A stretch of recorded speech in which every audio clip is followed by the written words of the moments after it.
The original Miss Mitchell was an airplane that flew in 1943, 1944 in World War II, North Africa, Corsica, Italy. And this Miss Mitchell that we have here was a 1944 airplane. The Air Force got rid of the B-25s in the late 50s and ended up in private hands.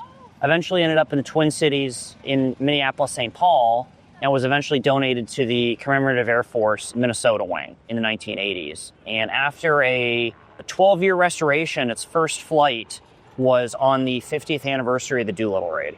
One of the most important parts of that flight was we had Ray Osterly on board 50 years after the Doolittle Raid, and he was one of the original Miss Mitchell crew members. And along with that, the nose art on Miss Mitchell was painted by the same artist who painted the original Miss Mitchell and other airplanes in that squadron. All by hand, which is very unique. A special thing with our B-25 is one of the best conditioned working B-25s out there. It's a museum quality airplane, but we fly 100 hours or so a year in the airplane. Being able to give rides in this airplane is real special because of that condition. For example, we're one of the few B-25s that actually has two operating turrets. We have an electric top turret. It fully spins 360 degrees, and the guns go up and down. And then we have a rear bell turret, which is hydraulic. Both are functioning, which is extremely uncommon. What that does, though, is it means the aircraft is quite small. Compared to many of the B-25s that do rides, we don't have the seats in the back that give you a little bit more room, actually. In fact, we have two seats right behind the pilots where Emmy and I sit, and then we have a third seat down below, and you end up actually playing musical chairs throughout the flight to get one person in the nose and then rotate through to be able to see everything.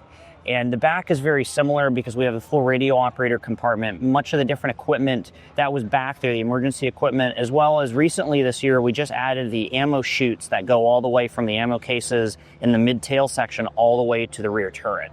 So that actually restricts the amount of room you have, and it really makes people realize what it was like flying these aircraft during World War II. And we're flying these airplanes in flight suits, but imagine wearing the attire of the day back in the 40s and what a difference that makes. It really makes it real for everyone. Yeah.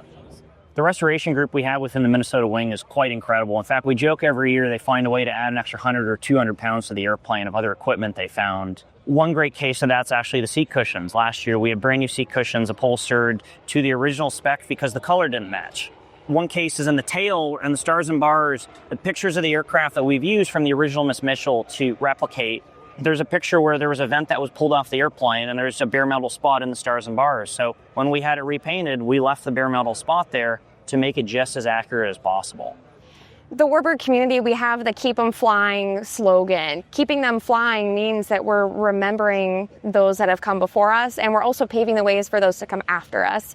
Like Mike said, it's pretty hard to find a group of pilots and crew members, mechanics, volunteers that are in their 20s and 30s to be in the warbird community, and that's what's fantastic about, especially the B-25 community, how young it is and how we are helping pave and open the doors for future generations of B-25 crew members. Our team works very, very hard to be able to truly represent her history, and you won't find a B-25 like her.